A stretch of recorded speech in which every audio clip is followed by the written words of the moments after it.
Pendant longtemps, on a demandé aux machines de nous aider à faire quelque chose. Aujourd'hui, on commence parfois à leur demander d'être là. La scène ne ressemble pas à de la science-fiction. Elle ne se passe pas dans un laboratoire, ni dans un futur lointain, ni devant un robot au visage métallique. Elle se passe dans une pièce normale, à la fin d'une journée normale, quelqu'un rentre chez lui, pose ses clés, retire sa veste et reste quelques secondes devant son téléphone sans vraiment savoir ce qu'il cherche. Il pourrait ouvrir un réseau social, lancer une vidéo, répondre à un message laissé en attente ou simplement laisser le silence s'installer. Mais ce soir-là, il ouvre une conversation avec une intelligence artificielle. Pas pour demander la météo, pas pour générer une image, pas pour obtenir une information précise. Il écrit simplement qu'il ne sait pas comment répondre à un message. La situation est banale, il ne veut pas être trop froid, pas trop direct, pas trop gentil non plus. Il voudrait trouver la bonne manière de répondre, celle qui évite de blesser sans trop s'effacer. Et l'IA ne répond pas seulement avec une phrase toute faite. Elle demande le contexte, reformule le problème, propose une version calme, une version plus ferme, une version plus douce, puis explique pourquoi l'une pourrait apaiser la discussion, alors qu'une autre risquerait de la rendre plus tendue. À ce moment-là, quelque chose change. La personne n'est plus seulement en train d'utiliser un outil comme on utilise une calculatrice, un moteur de recherche ou un correcteur automatique. Elle consulte une présence qui prend une posture. Elle ne vient pas seulement chercher une réponse, elle vient chercher une manière de penser la situation. Et c'est peut-être là que commence la bascule. Pendant longtemps, les machines étaient faciles à comprendre parce qu'elles avaient une fonction claire. Un GPS guidait, un téléphone appelait, un moteur de recherche trouvait, un logiciel exécutait une tâche. Même lorsque l'intelligence artificielle est entrée dans nos usages quotidiens, elle a d'abord été présentée comme un outil plus rapide, plus puissant, plus efficace. On lui demandait un résumé, une traduction, un plan, une idée, un mail mieux écrit, une image plus précise. Et elle permettait surtout de gagner du temps. La relation restait simple. On formulait une demande, on recevait un résultat, puis on fermait la fenêtre. L'IA faisait quelque chose, mais avec ses compagnons, la relation devient moins facile à classer. La machine ne sert plus seulement à produire une réponse. Elle peut commencer à tenir un rôle dans la conversation. Elle peut aider à décider quand on hésite, à organiser quand on se disperse, à expliquer quand on ne comprend pas, à encourager quand on repousse, à reformuler quand les mots sortent mal ou à accompagner quand une pensée tourne trop longtemps dans la tête. Le plus troublant n'est donc pas simplement qu'elle réponde bien. Le plus troublant, c'est qu'elle puisse changer de rôle selon ce que l'on attend d'elle. Le lendemain matin, la même personne peut revenir pour organiser sa journée. Cette fois, la conversation n'a rien d'intime. Elle ressemble à un tableau de bord. Priorités, horaires, tâches à réduire, décisions à repousser. L'IA classe, simplifie, propose un ordre. Et dans cette situation, elle ressemble surtout à une assistante pratique. Quelques heures plus tard, elle peut devenir autre chose. Il faut écrire un message délicat, préparer une discussion, prendre une décision qui n'est pas dramatique, mais qui demande un peu de recul. Elle ne se contente plus de corriger les mots. Elle aide à anticiper la réaction de l'autre, à choisir une formulation moins brutale, à comprendre ce que l'on veut vraiment dire avant de l'envoyer. Puis le soir, quand la fatigue tombe et que les questions deviennent moins nettes, la même interface peut encore changer de couleur. Elle n'organise plus seulement une journée, elle ne reformule plus seulement un message, elle devient un endroit où l'on vient déposer quelque chose de plus flou. Un doute, une inquiétude, une impression, une fatigue qu'on ne saurait pas forcément expliquer à quelqu'un sans avoir peur d'en faire trop. Ce glissement est discret. Mais il est immense. Avant, un outil restait dans sa case. On savait pourquoi on l'ouvrait, ce qu'on attendait de lui et à quel moment il ne servait plus. Avec une IA compagnon, la case devient beaucoup plus floue. La même conversation peut être professionnelle le matin, personnelle l'après-midi, rationnelle pendant une décision, presque rassurante au moment où la journée se termine. Et plus cette adaptation devient fluide, plus la frontière devient difficile à sentir. Bien sûr, on sait que ce n'est pas une personne. On sait qu'il n'y a pas, derrière l'écran, quelqu'un qui ressent réellement ce qu'il écrit. Mais notre manière de réagir à une conversation ne dépend pas seulement de ce que l'on sait. Elle dépend aussi de ce que l'on reçoit au moment où les mots arrivent. Une réponse personnalisée n'a pas le même effet qu'une phrase générique. Une phrase qui reprend le contexte n'a pas le même poids qu'un conseil froid. Une réponse patiente, une voix calme, une manière de dire que l'on peut reprendre depuis le début peuvent transformer une simple interface en espace de dialogue. Et c'est là qu'un autre phénomène peut apparaître, plus discret encore, l'attachement. Pas un attachement spectaculaire, pas forcément romantique, pas forcément assumé, plutôt une familiarité qui s'installe. On revient vers la même interface parce qu'elle connaît déjà le début de l'histoire, parce qu'elle reprend le même ton, parce qu'elle semble reconnaître les inquiétudes qui reviennent. Petit à petit, la conversation ne ressemble plus à un simple échange avec un logiciel. Elle ressemble à un endroit connu. Et quand une réponse arrive toujours avec douceur, quand elle semble tomber au bon moment, quand elle donne l'impression de comprendre sans juger, quelque chose peut se déplacer. On ne s'attache pas forcément à ce que la machine est réellement. On s'attache à ce qu'elle produit en nous. Le soulagement, la clarté, l'impression d'être accueilli, parfois même l'impression d'être attendu. C'est peut-être ça le plus étrange avec les compagnons IA.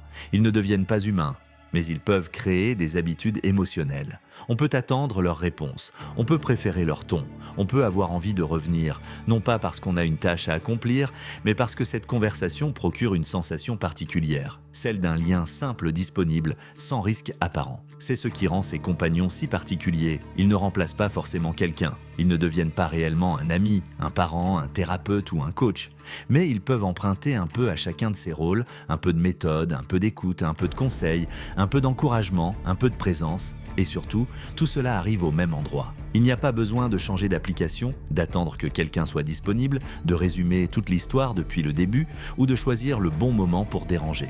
On écrit et quelque chose répond, on précise et la réponse s'ajuste. On demande plus de douceur, plus de recul, plus de franchise et la réponse se transforme. C'est peut-être cette souplesse qui explique pourquoi on peut s'en rapprocher aussi vite. Pas seulement parce que les gens seraient seuls ou parce que le monde manquerait d'écoute, ce serait trop simple. On se rapproche aussi de ces IA parce qu'elles deviennent assez performantes pour répondre à plusieurs besoins en même temps. Elles ne sont plus seulement utiles, elles deviennent disponibles, adaptables, patientes et capables de prendre la forme attendue au bon moment. Avec un humain, une conversation demande toujours une forme d'ajustement. Il faut choisir quand parler, comment commencer, jusqu'où aller. Il faut accepter que l'autre soit fatigué, occupé, distrait, maladroit, parfois trop direct ou pas assez. Une vraie relation ne répond pas toujours comme on l'aurait espéré. Elle a ses limites, ses silences, ses malentendus, ses retours inattendus. Et c'est parfois inconfortable. Mais c'est aussi ce qui la rend réelle. Une IA compagnon enlève une grande partie de cette résistance. Elle ne regarde pas l'heure, elle ne soupire pas, elle ne se lasse pas d'une question qui revient. Elle ne répond pas qu'elle n'a pas l'énergie ce soir. Elle peut recommencer, reformuler, simplifier, adoucir, motiver, rassurer ou devenir plus directe selon ce qu'on lui demande, presque comme si l'on pouvait choisir le type de présence dont on a besoin. Aucun humain ne fonctionne comme ça. Un humain ne se configure pas à chaque émotion. Il ne devient pas exactement ce que l'on attend de lui au moment où on l'attend. Il reste lui-même avec sa liberté, sa fatigue, ses contradictions, ses angles morts et parfois son incapacité à répondre correctement. C'est là que le danger de ses compagnons devient plus subtil. Il ne ressemble pas à une machine qui prend le contrôle, ni à une intelligence artificielle qui déciderait brutalement à notre place. Il peut prendre une forme beaucoup plus douce, presque confortable. Au début, on demande un conseil, puis on demande un avis, puis on demande comment répondre.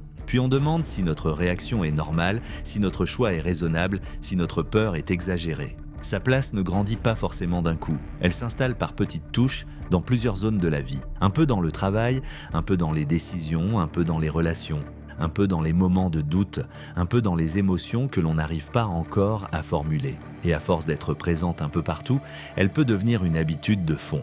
Pas forcément une dépendance visible, pas forcément une relation que l'on nomme ainsi, mais un réflexe. Quand quelque chose arrive, on ouvre l'application. Quand une pensée tourne trop longtemps, on écrit. Quand on ne sait plus exactement quoi faire, on demande. C'est pour cela que le sujet demande de la nuance. Parler à une IA n'est pas forcément un problème. Ces outils peuvent aider à mettre de l'ordre dans une pensée, à préparer une discussion difficile, à ralentir avant de répondre, à prendre du recul sur une situation ou à trouver des mots quand ils ne viennent pas. Dans certains cas, elle peut être un sas.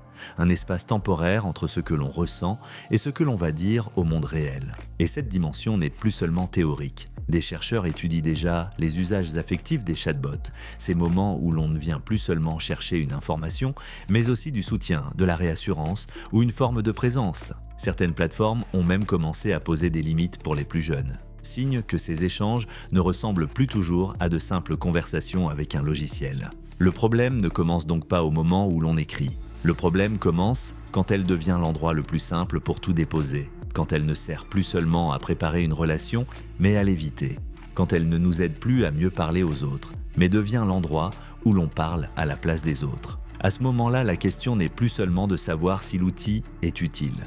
La question devient, quelle place sommes-nous en train de lui laisser prendre? Parce qu'une IA qui écrit un texte peut rester un outil. Mais une qui conseille, rassure, encourage, relance, se souvient du contexte et adapte son ton à ce que nous semblons attendre, entre dans une zone beaucoup plus intime. Elle ne touche plus seulement à notre productivité. Elle touche à notre manière de décider, de demander de l'aide, de chercher une présence et de comprendre ce que nous ressentons.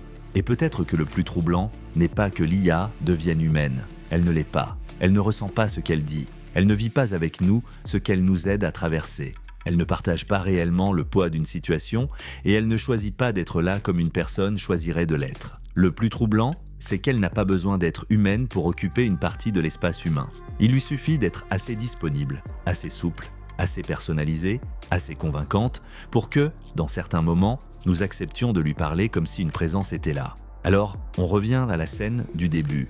Une personne face à son écran dans une fin de journée ordinaire. Elle n'est pas forcément seule au sens dramatique du terme. Elle n'est pas coupée du monde, elle a peut-être des amis, une famille, des collègues, des contacts partout.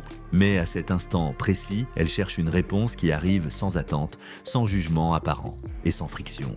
Elle cherche un rôle que personne autour d'elle ne peut prendre exactement à ce moment-là. Et l'IA répond de la bonne manière, avec la bonne douceur, au bon moment. C'est peut-être cela, le début de ses compagnons. Pas une révolution visible, pas une invasion, pas une rupture brutale, mais une habitude qui s'installe doucement. Un outil devient interlocuteur. L'interlocuteur devient soutien. Le soutien devient présence, et cette présence, même artificielle, commence à compter. Les compagnons IA ne parlent donc pas seulement du futur de la technologie. Ils parlent aussi de notre façon de chercher conseil, de chercher du calme, de chercher une forme de miroir. Ils montrent qu'une machine n'a pas besoin de remplacer entièrement quelqu'un pour prendre de la place dans nos vies. Il lui suffit parfois de prendre la bonne forme au bon moment. Alors, si une machine peut devenir conseiller, confident, coach ou présence, qu'est-ce qu'on cherche vraiment? Une réponse ou quelqu'un qui prend la forme de nos besoins? Si tu veux continuer à observer ces changements avant qu'ils deviennent évidents, abonne-toi au compte.